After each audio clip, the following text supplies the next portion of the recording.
Clipperdome time. We got another video. We back. If you in your car again, we want you to be careful. If you're at home, we want you to relax, sit back, kick your feet up, enjoy the video. Today we want to talk about places that we really don't like to go in our relationships. Because we sit and we talk often with a lot of men and women, we really on the surface with a lot of our conversations as far as relationships are concerned. We want to dig a little bit deeper so we can get to some more of the core root causes of some problems from situations that we get all the time from the emails and from the forums and from the phone conversations and whatever other contact we have with problems in relationships. Talking to people on a regular basis, we get a consistent message.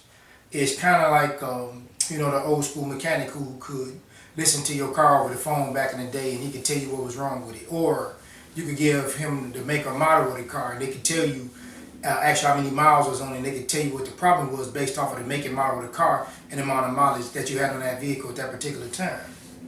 Those people see reoccurring problems all the time. It's universal. If you watch the videos, I like universal things that connect most often. So after the mechanic, we could do something like maybe if you go back to your school, your high school, your middle school, when you see the children running around, when you see the kids on the playground, you will tend to see the same personality types, the same type of person. You get the jokester, then you got the bully, then you got the pretty boy, or then you got the pretty girl, then you got the very popular individuals, then you got the people who were artists, the very creative people. They probably were a little eclectic, a little weird. So when we look at these type of situations, it's a universal process, a universal thought. It happens all the time. So why are we missing this in our relationships? So when we're talking about a relationship, we are going to look at most often the men come in and they say, she talks too much. And then if she's not talking, they say, she won't listen. And then they'll tell me she's hard-headed. And then another big one will be, she spends too much money. So fellas, when we say that she talks too much, they are communicators. That's what they do. Women talk. So we need to try to see if we with her, if it's your woman or your wife or this is your lady, you need to give her something to talk about. You need to engage her in some activities. Give her some things that you both can do together that y'all both enjoy, so she'll have a point of contention. So when you have a conversation, it'll be something that's relatively interesting to the both of you. When they say she's not listening, a lot of times that's connected to her culture, her background, her trigger, her trauma, the things that she learned coming up from her household and her environment. So you're going to have to connect with that environment that she comes from. You got to find out her mother, father, brother, sister, cousin, auntie, grandmother, whoever raised her, and see why. Probably why she's not paying attention to what you're saying. Also, brothers, when a woman is ignoring you, a lot of times it's a lack of respect. So you need to know how she feels about respect. You need to get her definition of that and see how does that work for her. And then you need to be doing those things that you can put yourself in a position of respect so that you can continue to get respect from her, and then maybe she'll open up and she'll start listening. About her spending too much money. A lot of times at their core, fellas, there's a small difference between a woman and a gold digger. So now let's talk about that. A gold digger is a woman that only wants to be with you because of your money.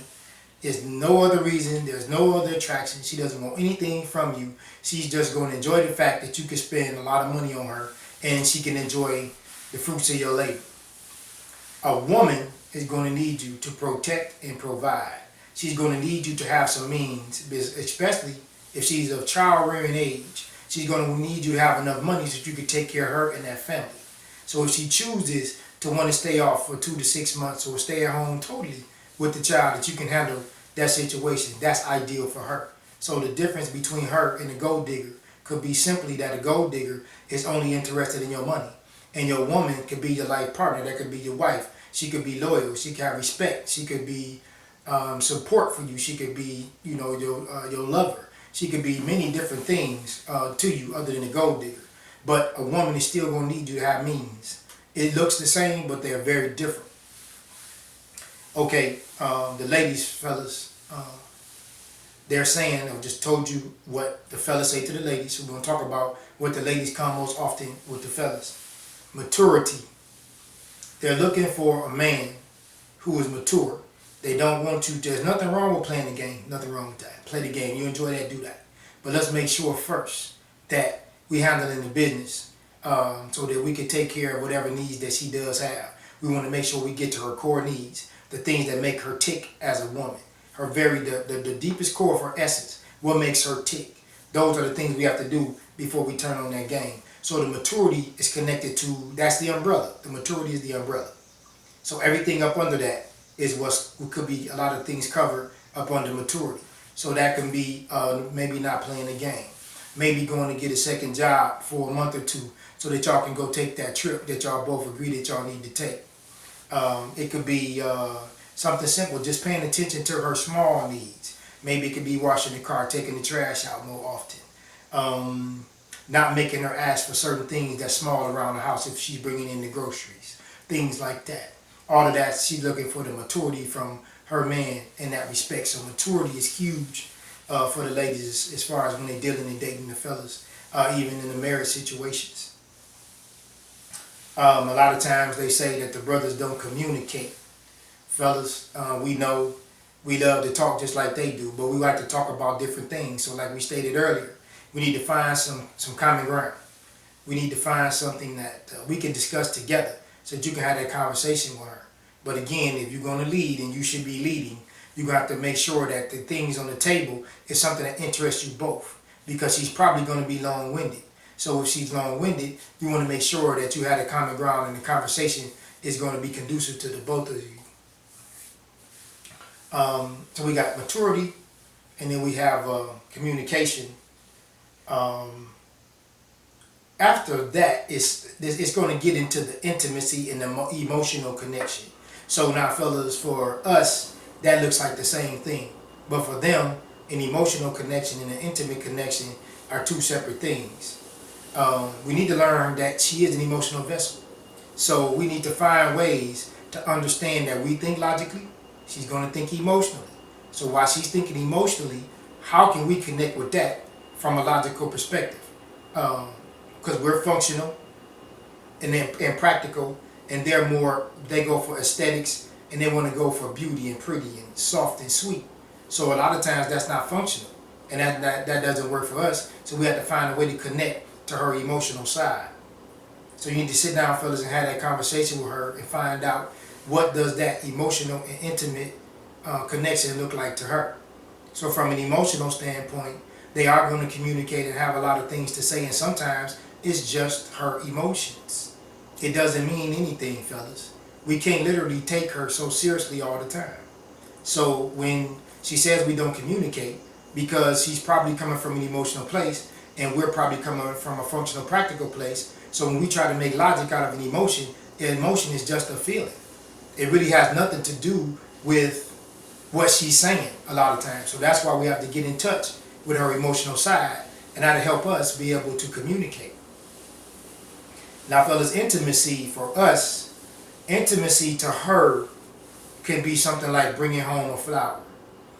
Intimacy to her could be like lighting a candle, and you sit down and just get her a bowl of ice cream, and then you sit down and y'all have a conversation, talk about your day, or talk about something in the future, some plans that you're going to try to strengthen the relationship, or y'all want to try to do something for the family to make the bond stronger. That would be an example of intimacy for her. So we connected to that emotional and that intimate side of her. So we need to ask her specifically what her definition is for those two things. But in general, just to try to sum it up, those are the things that men and women come to me with. And again, the umbrella, there's a lot of things that the umbrella covers. So just because we have one topic like intimacy, there's 1,000 or 1,000,000 different things that could be up under that umbrella. That is just the topic. And of course, there are subtopics. So now we want to get into, we talked about the man and the woman, their biggest contentions. So as far as solving those problems, I want to go into the dirty word, submission. When I say submission, from what I know it to be, it's when a man and a woman, and you have to go back to the video and understand what I say. when I say man and woman. Submission is submitting one onto the other. Submission to me is you give of yourself so that you can give to her because of her needs and her wants. And the same thing for the fellas. For the sister, you give on to him because of his needs and his wants. It's like that seesaw. She can't rise any higher than you can go low. When he is on the bottom, he rises you up to the top. That is the seesaw. So then on the other side, it's the same difference. It's just a reciprocation process. It's reciprocal. He gives to you, you give to him. It's just a seesaw. That's all that it is. It's not that he needs to control you. A man will govern, but he will not try to control you. Control is what you do for your children. But we all need coaching and counseling and guidance and direction at times, no matter what your age is. We all need these things. So when you're in that submission piece, in that submission place, is you giving one onto the other. Not the man tell you what to do and you do it because he said so. That is not what submission is. Submission is two people giving of themselves because the other person needs it. For a man, submission is powerful. One of the most powerful things you can do. And to my sisters, listen, hear me good. When you say that the brothers or the black man is starting to date outside of the race, it is because of submission. Not because the woman is weak, not because she's meek, it's not because she's stupid, it's not because she's just trying to get along. Again, that submission could look like weakness, but it's a strength and a power behind it. So if you look at most of the people that you know who have been married for 20 years or better, they submit onto one another. That's normally how that works. When you get two people who don't understand the power of submission, longevity will not be in their future. So submission, ladies, to my sisters, to a man, submission is one of the most powerful things that you can do. Now again, submission is the topic. Up under the topic, there are a million subtopics. Now how do you do these things? With a man, he is going to govern and not control. He is not an evil dictator. He is not a ruler.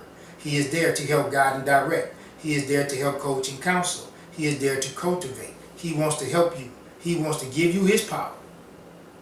And so that you can give it back to him. That's the reciprocation process. That's where the submission starts. We're not talking about submission from layman terms. Submission from what we know it to be from the daily use of the word. We're going deeper in the core with what submission means.